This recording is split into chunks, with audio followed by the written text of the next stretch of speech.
Speech title, A Nation at a Crossroads, Celebrating Independence While Our People Suffer. Ladies and gentlemen, fellow Papua New Guineans, brothers and sisters, good day to you all. I stand before you today not just as a concerned citizen of Papua New Guinea, but as someone who believes deeply in the potential of our nation, in the strength of our people, the richness of our cultures, and the promise of our land. We are a proud people, descendants of more than 800 tribes in 800 languages, united under one flag for almost 50 years. Our independence is a significant achievement, one that we should never forget or take lightly. But as we prepare for the upcoming 50th Independence Anniversary celebrations, we must pause and ask a difficult question. What exactly are we celebrating, and at what cost? Part 1. Understanding our government system. Before we go further, let's briefly talk about how our government is structured. Papua New Guinea is a constitutional parliamentary democracy. That means we elect leaders through democratic elections, and those leaders are meant to serve the people under a constitution, our supreme law. We have a national parliament consisting of 118 members of parliament, MPs. A prime minister, elected from among the MPs, who heads the government, a governor general, who represents the British monarch, largely in a ceremonial role, a public service made up of departments and government agencies, responsible for delivering services, provincial and local level governments, meant to bring decision-making closer to the people. This system is supposed to work for the benefit of all Papua New Guineans. It is meant to ensure fairness, transparency, and development, from the remotest village in Telefomin to the bustling streets of Port Moresby. But here's the truth. Our system is not working as it should. Part 2. The state of the nation. Let us look around at our country in 2025 and ask, how far have we really come? Health. Our hospitals and health centers are falling apart. Medicine shortages are routine. Mothers are dying in childbirth because there are no doctors or basic medical supplies. People in rural areas walk for days to find a clinic, only to be turned away. Education. Classrooms are overcrowded. Many children are sitting on the floor with no desks or books.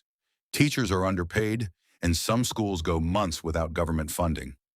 Entire communities still lack access to basic education. Roads and infrastructure. Our roads are in terrible condition. Bridges are collapsing. Remote villages are cut off from markets, hospitals, and schools.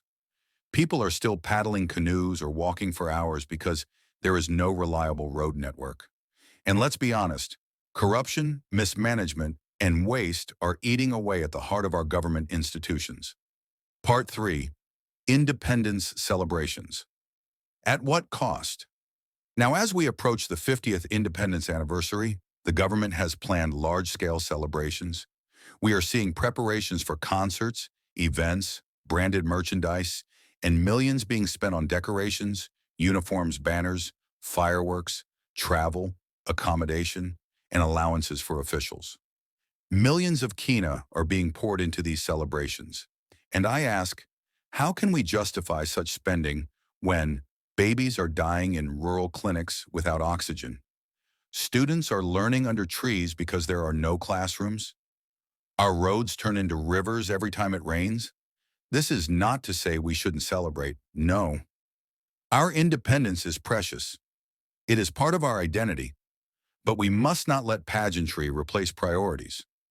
What kind of independence are we celebrating if half our people cannot access clean drinking water or electricity? What message are we sending when leaders fly business class to independence events while their own districts go without basic services? Part 4. The real meaning of independence. Independence is not just about raising a flag or singing a national anthem. Independence is about self-reliance. It's about dignity. It's about building a country where every citizen has the opportunity to live a better life. It means that a child born in a village has the same chance to succeed as one born in the city. A mother should be able to give birth safely in a clinic that has clean water, power, and trained staff.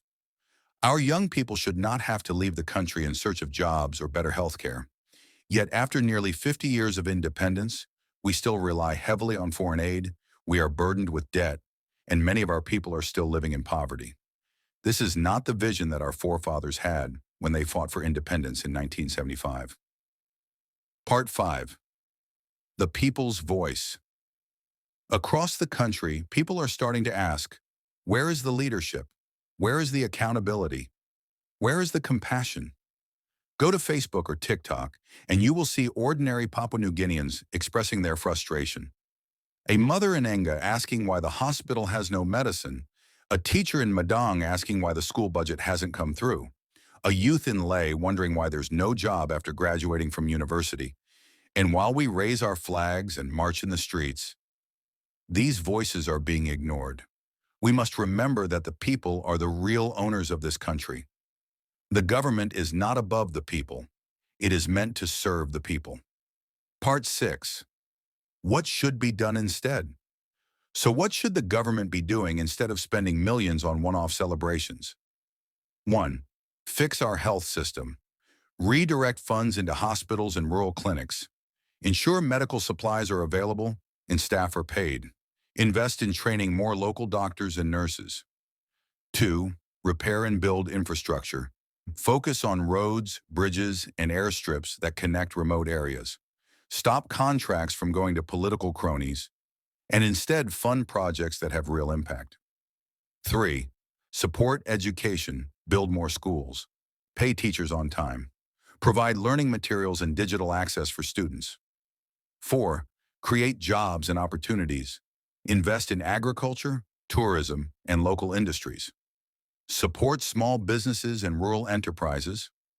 5. Fight corruption. Strengthen institutions like ICAC and the Ombudsman Commission. Ensure leaders are investigated and held accountable, regardless of their position. This is how we truly honor the spirit of independence, by building a country that works for all its people. Part 7. A Call to Action. My fellow citizens, we are at a crossroads. We can choose the path of prideful displays and empty celebrations, or we can choose the harder path, the path of true nation building. That means demanding better from our leaders. That means speaking up. That means voting wisely. That means holding government accountable. Let us celebrate our independence, yes, but let us also use this moment to reflect and demand change. Because independence without development is just a dream. Closing. In closing, I leave you with this. The flag of Papua New Guinea is beautiful, but it should not just be a symbol of who we are. It must be a reminder of who we are meant to be. Let us not be distracted by fireworks when our people are still living in darkness. Let us not beat drums when our children are going to school hungry. Let us not fly balloons when our hospitals have no beds. True independence means serving the people, not celebrating for political gain. Thank you, and may God bless Papua New Guinea.